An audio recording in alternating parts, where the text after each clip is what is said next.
Bonjour à tous, j'espère que vous allez bien. Aujourd'hui, nouvelle masterclass, on va parler des épithéliums, ça c'est en histologie. L'histologie, c'est l'étude des tissus, en fait, des tissus de l'organisme, hein. Et donc là, on voit les épithéliums. Alors, attention, hein, les épithéliums, c'est pas uniquement la peau, hein. On a souvent tendance à penser que c'est ce qui recouvre la peau, ok. C'est pas forcément que ça, hein. Il y a beaucoup de choses, il y a beaucoup de types d'épithéliums.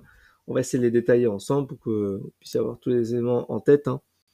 Je sais que c'est pas forcément si simple. Voilà. Donc déjà, qu'est-ce qu'un épithélium? Un épithélium, c'est un ensemble de cellules jointives juxtaposées solidaires les unes des autres par des systèmes de jonction et séparées du tissu conjonctif qu'on notera TC, sous-jacent par une lame basale, LB. Ça, c'est la définition. Et donc ça, en item de QCM, vous l'avez tout le temps. Donc j'ai envie de dire, faut apprendre le cours là et pas se tromper, d'accord? Il n'y a pas de fin technique, c'est purement de la définition. Je vous ai mis un petit schéma, que vous puissiez bien comprendre l'idée. On a bien entendu des cellules, donc ça va être un épithélium de recouvrement par exemple. On a une face apicale et une face qu'on dit basolatérale, d'accord. On a une membrane basale, donc c'est support, hein, c'est le support, hein. Et puis ensuite on a le tissu conjonctif avec plus ou moins des vaisseaux sanguins. Voilà. Pour les étudiants qui sont dans le stage de transition, je vous ai mis un lexique complet. Il y a énormément de définitions, vous en avez vraiment beaucoup à travailler. Et c'est vrai que c'est important en fait d'avoir les bonnes définitions au bon moment. Voilà, ça c'est vrai, c'est vraiment important ça. Alors il existe deux types d'épithélium. On a les épithéliums de revêtement et les épithéliums glandulaires. Alors les épithéliums de revêtement ça va encore, mais quand on fait épithélium glandulaire c'est la galère, c'est super chaud. Donc on va essayer de détailler ça sans que ça soit trop non plus bourrage de crâne, hein. Donc épithélium de revêtement, c'est tout ce qui revêt en fait les cavités de l'organisme, d'accord. Par exemple, je prends l'estomac, l'estomac est dans une cavité, il y a un épithélium de recouvrement, hein, c'est pour le protéger. C'est pareil pour la surface du corps. Surface du corps, on a bien sûr la peau. Alors, piège classique de QCM, c'est dire, la peau, c'est un épithélium de recouvrement. Ça, c'est faux. Parce que la peau, c'est constitué de 3 couches. On a l'épiderme, le derme et l'hypoderme. Donc, le seul épithélium de revêtement, c'est l'épiderme. Voilà. Donc, tout ça, ces petites astuces-là, il va falloir les retenir tout de suite, hein, parce que vous les aurez en QCM, et puis ça va envoyer du lourd, hein. Vous allez vous faire avoir comme des bleus si vous révisez pas ça. Pourtant, c'est simple. Pourtant, c'est petites astuces simples. Au niveau des épithéliums glandulaires, donc là, je vous dis, c'est vraiment galère, il y a beaucoup de choses. Donc là, on va essayer de regrouper par type, hein, pour typologie. Donc ça peut être au niveau des organes, comme les glandes salivaires, comme les glandes hépatiques, okay, comme le pancréas, etc. On a ceux qui sont associés à un épithélium de revêtement, la muqueuse gastrique. Okay, la muqueuse gastrique, bien sûr, elle a un épithélium de recouvrement. Puis il y a aussi une partie glandulaire pour sécréter HCl, donc l'acide chlorhydrique. Et puis on a la muqueuse respiratoire aussi, qui permet du coup d'éliminer toutes les poussières et tous les allergènes. Et puis on a aussi ceux qui sont de type épithélium de revêtement seul, mais à caractère sécrétoire, donc c'est les cellules par exemple caliciformes, par exemple. Okay, voilà. Bon, de toute façon, vous allez voir, il y a plein de mots-clés. C'est assez chaud, j'en suis totalement conscient. Donc là, l'idée c'est d'aller voir un peu les caractéristiques. Donc concrètement, les épithéliums sont non vascularisés et sont plus ou moins innervés. Ça, c'est un truc à retenir, les épithéliums, ok. Donc de revêtement, hein. Ce qu'il faut bien comprendre, c'est que du coup, il y a une cohésion qui se fait via les cellules jointives, via différents types de jonctions. Des jonctions serrées qu'on appelle les zonula occludens, qu'on notera ZO, au pôle apical. Des jonctions adhérentes, zonula adhérents, ZA. On a des desmosomes et des hémidesmosomes. Je vous explique pas ça, ça fait l'objet d'un cours complet. On aura peut-être l'occasion de voir ça dans la communication cellulaire dans une autre masterclass. Retenez juste ça, voilà, comme si c'était le plan. Mais c'est très large, je pourrais parler de ça pendant 2 heures. Ensuite, on a la polarisation. Donc on a une face apicale, une face basale. C'est comme le pôle nord et le pôle sud dans la Terre, hein, c'est pareil. Et on a cytosquelette avec des filaments de cytokératine. Donc voilà, ça fait beaucoup de mots-clés à retenir. Voilà. Au niveau de la classification, alors je vais vous embêter beaucoup avec ça, hein.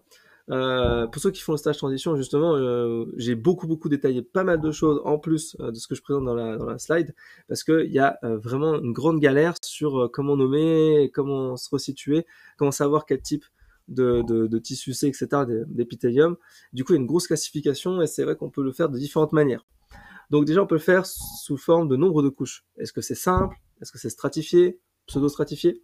Simple, c'est une couche unique, hein, une seule type de couche. Stratifié, c'est quand il y a plusieurs couches. Et pseudo-stratifié, c'est quand en fait vous avez plusieurs couches, mais dont certaines peuvent être dans la membrane basale. Et c'est ça qu'il faut bien comprendre. Ensuite, on a des formes de cellules superficielles, ça peut être pavimenteux, donc sous forme aplatie, ça peut être cubique, hein, un cube, prismatique, cylindrique. Donc du coup, tout ça, ça permet de l'identifier. Et puis on peut regarder aussi par rapport aux différenciations apicales. Est-ce que c'est un plateau strié? Est-ce que c'est des bordures en brosse? Est-ce que c'est des stéréocyles, des cils vibratiles? Bref, vous avez compris, il y a plein de types. Alors, je vous détaille pas ça, bien sûr, je vous les énumère, hein, c'est pas l'objectif de cette masterclass, je vous les énumère, mais c'est vrai que, bon, essayez de chercher par votre côté un petit peu pendant cet été, concrètement ce que ça veut dire, mais ça fait pareil, l'objet d'un cours complet à lui seul, voilà. Donc c'est quand même très très large, hein. À bien retenir, hein. Donc là, je me suis dit que le plus simple, en fait, finalement, c'est de vous donner toutes les possibilités en nomenclature qu'on peut avoir dans les épithéliums de revêtement. C'est quand même plus simple si je vous donne la liste, comme ça au moins vous êtes tranquille. Donc ça fait un peu catalogue, mais au moins vous avez tous les éléments, quoi. Donc on prend d'abord la surface extérieure, donc la peau, hein. On parlera de l'épiderme, hein. Je vous ai dit, l'astuce, hein, c'est de ne pas se tromper, hein. La peau, c'est pas l'épithélium de revêtement, c'est l'épiderme. Ensuite, on a la surface interne des organes creux, donc on peut avoir tout ce qui est lié au prolongement du milieu extérieur, donc on appellera des épithéliums. Tout ce qui est voie aérienne, tube digestif, voie urinaire, génitale. En fait, on remarque que voie aérienne, on a de l'extérieur vers l'intérieur, tube digestif pareil, voie urinaire pareil, voie génitale pareil. Donc en fait, il y a un lien possible, il y a un lien logique entre l'extérieur et l'intérieur. Ok ? C'est d'ailleurs par ces endroits-là qu'on a la plupart de nos infections bactériennes, par exemple. Donc il faut bien retenir ça. Ensuite, on a tout ce qui est cavité close, donc c'est les endothéliums, par exemple les vaisseaux sanguins, le cœur, tout ça c'est bien sûr dans des cavités bien closes, bien situées, du coup on appelle ça endothélium, d'accord? Les cavités célomiques, c'est tout ce qui est lié au mésothélium, donc ça peut être la cavité pleurale, la péritonéale, péricardique, etc., etc. La cavité pleurale, c'est au niveau de la plèvre, enfin, au niveau des poumons, d'accord? C'est pour protéger tout ça. Voilà. Et donc, il faut bien comprendre toutes ces petites notions-là. Alors, comme je dis, hein, en histologie, c'est pas en 1 heure de masterclass qu'on va apprendre tout, mais c'est pas non plus en travaillant genre 2 heures le chapitre qu'on va tout retenir. Non, il va falloir s'entraîner pendant plusieurs semaines pour déjà comprendre les différents types de tissus, les différents exemples, et ensuite savoir les identifier, parce que c'est vraiment chaud, hein. Clairement, ça fait presque partie des cours que j'ai commencé à pleurer. Pas encore, hein, parce qu'il y a d'autres tissus qui sont vachement plus chauds que ça. Je prends l'exemple du tissu conjonctif. Franchement, j'ai dû pleurer plusieurs fois dans ce tissu-là. Voilà. C'est très chaud. Ensuite, on a les épithéliums avec un tissu conjonctif associé. Donc, ça peut être, si l'épiderme a un derme, on appellera ça un chorion, d'accord? Le chorion, c'est un tissu conjonctif qui est associé aux épithéliums s'il est séparé de la lame basale. On a épithélium plus chorion, ça donnera une muqueuse. Mésothélium plus une couche sous mésothélia, ça s'appellera une séreuse. Endothélium plus une couche sous endothélia, c'est l'endocarde, par exemple pour le cœur, ou l'intima pour les vaisseaux. Voilà, vous avez déjà pas mal de mots, ça peut vous faire quand même un bon petit lexique pour pouvoir réviser certaines choses. Donc, essayez de réviser ça de votre côté ensuite, parce que voilà, c'est important. Les épithéliums de revêtement, ils ont plusieurs fonctions. Ils ont bien sûr une fonction de protection. L'épiderme, ça protège des agressions extérieures, d'accord? C'est une barrière, hein, c'est une barrière. Donc notamment les UV, notamment les bactéries, les virus, tout ça. Voilà, tous les produits toxiques. Donc on a l'épiderme qui nous protège. L'urothélium aussi, l'épithélium œsophagien, etc. Les sécrétions, donc c'est l'épithélium intestinal ou respiratoire. Au niveau des respiratoires, c'est le mucus, d'accord? Au niveau intestinal, ça peut permettre d'aider à l'absorption des nutriments ou alors même à la dégradation pour aller dans les selles. On peut éliminer les déchets, donc l'épithélium respiratoire qui sécrète le mucus, et du coup il peut éliminer les allergènes et les poussières. Au niveau de l'absorption, au niveau intestinal, ça permet donc du coup d'améliorer l'absorption au niveau de la veine porte hépatique, c'est-à-dire pour pouvoir absorber directement dans le sang. Ça peut permettre d'améliorer les échanges, hein. Au niveau des vaisseaux sanguins, vous savez peut-être, mais dans les vaisseaux sanguins, bien sûr, on a le sang, mais autour, on a donc différentes tuniques, et en fait, il y a des échanges qui existent. Et on peut passer, par exemple, du milieu extérieur, un milieu intérieur, via les vaisseaux sanguins pour pouvoir faire des échanges. Et ça, bien sûr, ça participe au renouvellement des épithéliums. Vous voyez bien que notre peau, elle se renouvelle à peu près tous les 3 semaines, 1 mois, automatiquement. On le voit même pas d'ailleurs. Hop, hop, hop, je t'interromps 30 secondes. Si tu apprécies cette vidéo, cette masterclass, n'hésite pas bien sûr à la liker, ça m'aide énormément pour le référencement. Si tu apprécies mes contenus sur YouTube, n'hésite pas à t'abonner sur la chaîne YouTube, c'est le bouton rouge, t'appuies dessus, c'est gratuit, ça coûte rien et ça m'aide énormément. Et puis, mets aussi en place la petite cloche de notification pour ne pas louper les prochaines vidéos. Il y a plus de 350 vidéos cours et méthodes sur cette chaîne YouTube, donc cette chaîne YouTube est dédiée pour toi si tu prépares ton concours PASSAS et faire de toi l'élite. Si bien sûr tu veux aller un petit peu plus loin, j'ai créé pour toi la plateforme Elite pour une mise en relation avec les autres étudiants ainsi que plein de contenus dédiés pour toi PASSLAS, notamment les masterclass complètes avec les replays, c'est-à-dire la partie cours, la partie QCM, la partie FAQ, ainsi que les slides complets de ce que tu vois sur la partie cours sur YouTube, ainsi que des QCM supplémentaires sur Flash.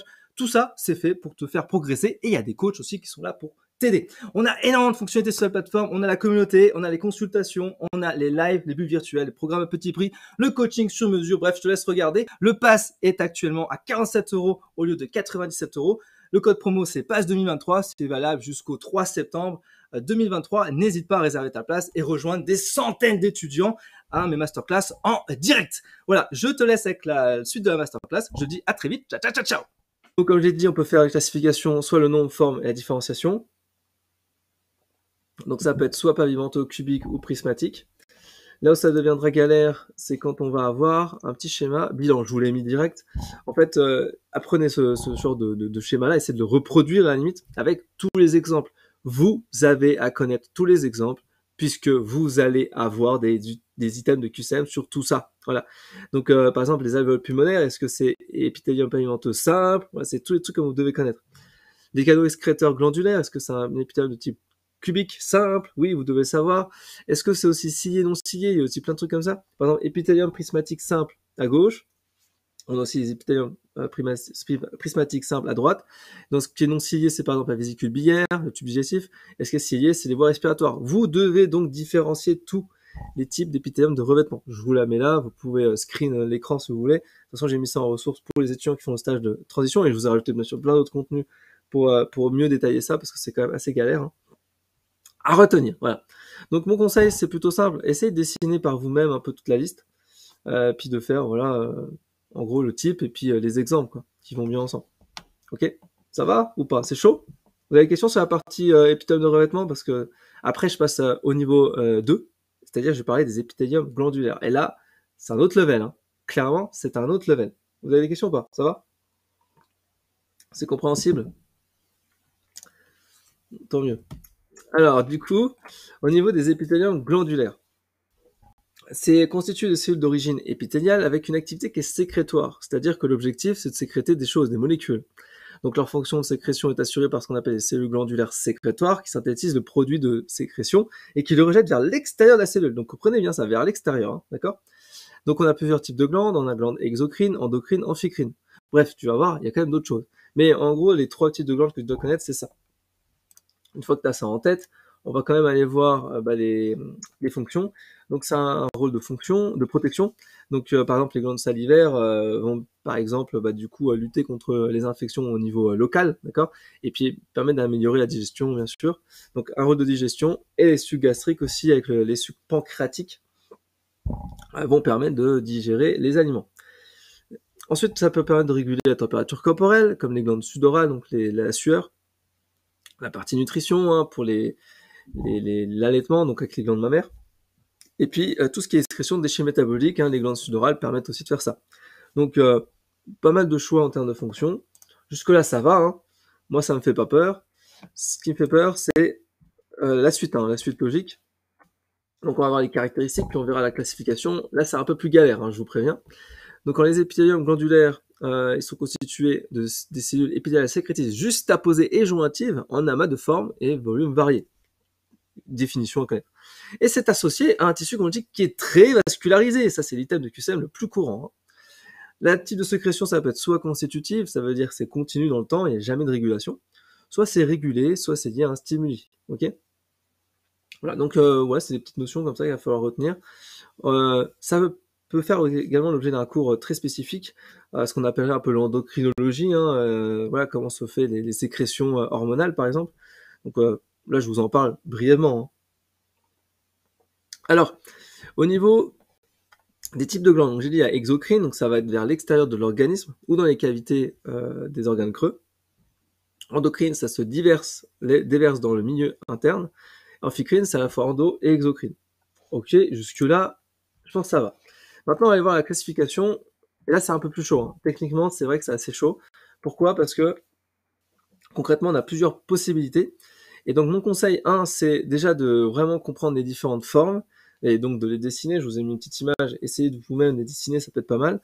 Et après, au niveau du canal excréteur, donc ça peut être une différenciation intéressante. Et après, du mode d'excrétion, qui est un petit peu plus technique, clairement. Donc, on va aller voir hein, les trois. Hein. Donc on va commencer par tout ce qui est morphologie. Donc en fonction du canal excréteur, donc ça peut être une glande simple ou ramifiée. En fonction du type de portion sécrétrice, on peut avoir une forme de type tubuleuse. Donc c'est un tube hein, tout simplement. Ça peut être acineuse, donc c'est une sorte d'arrondi ou sur le bord là, au fond. Voilà. Et ça peut être alvéolaire. Voilà, ça ressemble à une alvéole. C'est arrondi mais bien creusé. Voilà. Donc ça c'est simple. Et pour les ramifiés, c'est clairement pour les alvéoles, hein, mais c'est vrai que ça peut être donc un système alvéolaire, mais du coup ramifié. Et c'est plutôt assez intéressant, c'est très pratique. Et puis c'est super cool à voir ça au microscope quand on veut s'amuser à faire des coupes. Voilà. Donc les épithéliums glandulaires au niveau fonctionnel. Donc là, ça commence à devenir technique, je vous préviens. Donc concrètement, il y a trois types de manières de créer de la sécrétion. Soit les glandes séreuses, donc elles assurent la sécrétion de protéines, soit des glandes muqueuses qui assurent la sécrétion de mucus respiratoire par exemple, soit les deux. Glande séromuqueuse, qu'on dit mixte aussi, qui assure la production de protéines et de mucus. D'accord? Donc je vous ai mis un exemple comme ça, de la forme. Hein, du coup, après, en histologie, vous n'êtes pas obligé de retenir pour l'instant les images. Ça va dépendre d'ailleurs des facs. Hein, des facs mettent des images dans les items de QCM, d'autres n'en mettent pas du tout. Donc du coup, l'idée, c'est vraiment de s'entraîner avec les deux. Hein, parce que déjà, ça nous permet de mieux comprendre. Hein. Ça, c'est évident. Donc ça, jusque-là, ça va encore, je pense. Je vous ai mis encore, en gros, quelque chose de très important, c'est comment on fait pour différencier les glandes exocrines du glande endocrine, parce que ça fait partie des QCM où vous faites avoir chaque année, je ne sais pas trop pourquoi, peut-être vous ne révisez pas le cours, peut-être on vous a pas expliqué, mais c'est un peu dommage parce que du coup c'est assez facile à répondre. En gros, une glande exocrine, ça déverse le produit de sécrétion vers le milieu extérieur par un canal excréteur. D'accord, ça c'est un truc à retenir, un canal excréteur. Une glande endocrine, ça déverse le produit au niveau sanguin déjà, première chose, et le produit de sécrétion, ça s'appelle une hormone, l'insuline, le glucagon par exemple, ok, insuline, hormone hypoglycémiante, le glucagon, hormone hyperglycémiante, ok, et il n'y a pas de canal excréteur, ok. Donc ça c'est la grande différence et c'est comme ça qu'on peut les identifier facilement. Donc faut pas se faire avoir, hein, en général ça devrait aller. Alors du coup, il y a aussi une autre possibilité, c'est les modes de sécrétion. Donc là, il ne faudra pas du tout confondre entre exocrine, endocrine et amphicrine, puisque je vais rajouter trois mots-clés comme mérocrine, apocrine, holocrine. Donc, ça se ressemble beaucoup, donc forcément, imaginez bien que les pièges de QCM sont nombreux, d'accord? Donc là, la glande mérocrine, c'est quoi? Alors si on prend le schéma juste en dessous, en fait, on remarque qu'on a une cellule, et en fait, elle va provoquer ce qu'on appelle une exocytose. Une exocytose, c'est quoi? On a une vésicule dans la cellule qui contient le produit de sécrétion, et puis en fait, cette vésicule d'exocytose, endocytose, au départ c'est endocytose, puis elle va partir vers l'extérieur de la membrane, ok, hop, vers la membrane, et hop, elle va libérer son contenu. Du coup, ça va respecter l'intégrité de la cellule glandulaire, puisqu'on va pas détruire la membrane plasmique, on va juste déverser le contenu par fusion, en fait, la vésicule d'endocytose va se fusionner avec la membrane plasmique et libérer par exocytose le produit de sécrétion. Donc, ça maintient l'intégrité de la cellule, c'est parfait, c'est ce qu'il faut retenir d'ailleurs. Dans la glande apocrine, donc là, on va regarder, donc c'est le schéma en bas à droite, ça élimine le pôle apical de la cellule, et en même temps, en fait, ce qui se passe, c'est que on remarque que ça va détruire une partie de la membrane plasmique. Donc là, on voit bien qu'on a pareil, c'est le même concept, on a une vésicule d'endocytose, sauf qu'elle va pas y aller, il va pas avoir une fusion qui va permettre de respecter l'intégrité, mais au contraire, ça va piquer des éléments de la membrane plasmique et ça va partir avec, comme si c'était une mini-cellule. Voilà. Et ça lui fera une forme très sympathique où en gros on aura une vésicule qui sera sous une forme de membrane plasmique et qui lui permettra de se protéger un petit peu. Voilà. Et à l'intérieur on a le produit de sécrétion. Donc ce qu'il faut retenir, c'est que l'intégrité de la cellule n'est pas respectée dans ce cadre-là. Et troisième possibilité, on a les glandes holocrines. Donc là c'est totalement différent. En fait la cellule elle-même est un produit de sécrétion. Donc en gros il y a pas, en fait c'est pas vraiment comme s'il y avait une destruction, mais on peut considérer que la cellule glandulaire de base, elle n'était pas pleine de produits de sécrétion. Une fois qu'elle est pleine, elle se transforme. Ok, et du coup, la cellule entière devient produit de sécrétion. Voilà, voilà, c'est les 3 types de modes à connaître. C'est pas forcément si simple, hein, voilà, j'essaie de vous donner les infos clés. Bien sûr, on peut en parler pendant des heures, je vous explique, hein, là je survole, je survole complètement le cours, hein. Mais pour vous dire que voilà, c'est déjà pas mal, hein. Franchement, si vous retenez ça, je suis content. Et donc un petit tableau résumé, c'est là que c'est la galère, parce que en fait, comme je vous ai dit, il faut retenir avec les différentes possibilités, hein, soit par forme, canal excréteur, type de sécrétion, les différentes particularités, les formes que ça peut donner. Et puis il va falloir aussi qualifier, et puis ensuite donner des exemples. Et là, vous avez quand même beaucoup de QCM à faire là-dessus. Vous avez beaucoup de choses. Vous faites énormément interroger là-dessus. Et souvent, les étudiants en fait vont juste survoler les points techniques du cours, les définitions et tout.